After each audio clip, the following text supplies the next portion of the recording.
Assalamualaikum warahmatullahi wabarakatuh. Di sini saya Gina Zantia dengan NIM C0D0222037 akan menjelaskan konsep pembukuan dalam akuntansi pajak. Baiklah teman-teman, semoga PPT ini bisa dapat dipahami oleh teman-teman ya.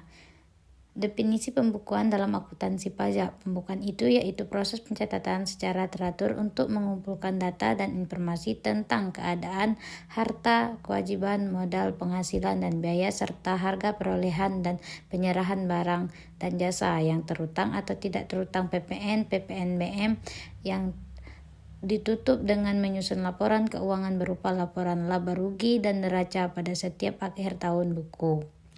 Nah, slide kedua ada tujuan pembukuan sesuai dengan pasal 14 UU PPH adalah mendapatkan informasi yang benar dan lengkap tentang penghasilan WP untuk dapat menggunakan pajak secara adil, benar, dan wajar sesuai kemampuan ekonomis WP, dan juga bertujuan untuk mengumpulkan informasi serta data keuangan meliputi modal, aset, kebutuhan, biaya produksi, dan harga sehingga kemudian menjadi laporan keuangan. Laporan keuangan tersebut meliputi perhitungan utang, rugi usaha, serta laporan neraca.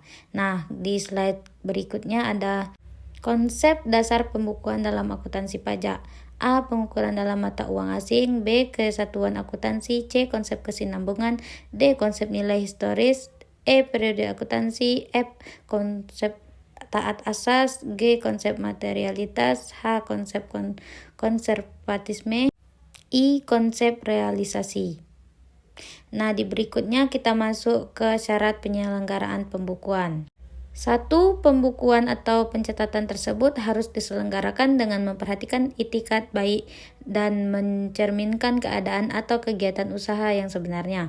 2. Pembukuan sekurang-kurangnya terdiri dari catatan mengenai harta, kewajiban atau utang, modal, penghasilan dan biaya, serta penjualan dan pembelian sehingga dapat dihitung besarnya pajak yang terutang. 3. Pembukuan atau pencatatan harus diselenggarakan di Indonesia dengan menggunakan huruf Latin, angka Arab, satuan mata uang rupiah, dan disesuaikan dalam bahasa Indonesia atau dalam bahasa asing yang diizinkan oleh Menteri Keuangan. 4. Buku-buku catatan-catatan, dokumen-dokumen yang menjadi dasar pembukuan atau pencatatan, dan dokumen lain wajib disimpan di Indonesia selama 10 tahun, yaitu untuk A. Wajib pajak orang pribadi di tempat kegiatan atau tempat tinggal. B. Wajib pajak badan di tempat kedudukan. 5. Pembukuan diselenggarakan dengan prinsip taat asas dan dengan stelsel akrual atau stelsel kas. Selanjutnya masuk ke metode pengakuan penghasilan. A. Stelsel akrual atau akrual basic adalah metode pengakuan penghasilan dan biaya di mana penghasilan akan diakui pada saat terjadinya transaksi dan biaya diakui berdasarkan masa manfaatnya.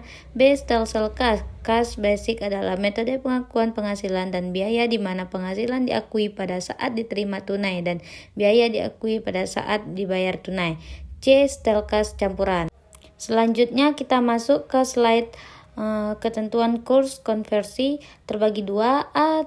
Tahun pertama konversi nilai rupiah ke dolar dengan kurs yang sebenarnya berlaku. B. Dalam tahun berjalan transaksi dengan mata uang lain selain dolar Amerika dikonversi dengan kurs yang sebenarnya berlaku.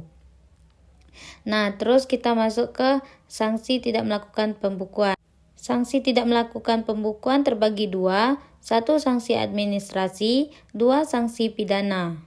Sekian dari presentasi saya. Jika ada kata saya yang kurang berkenan, saya mohon maaf. Saya akhiri dengan wabillahi taufiq wal hidayah. Wassalamualaikum warahmatullahi wabarakatuh.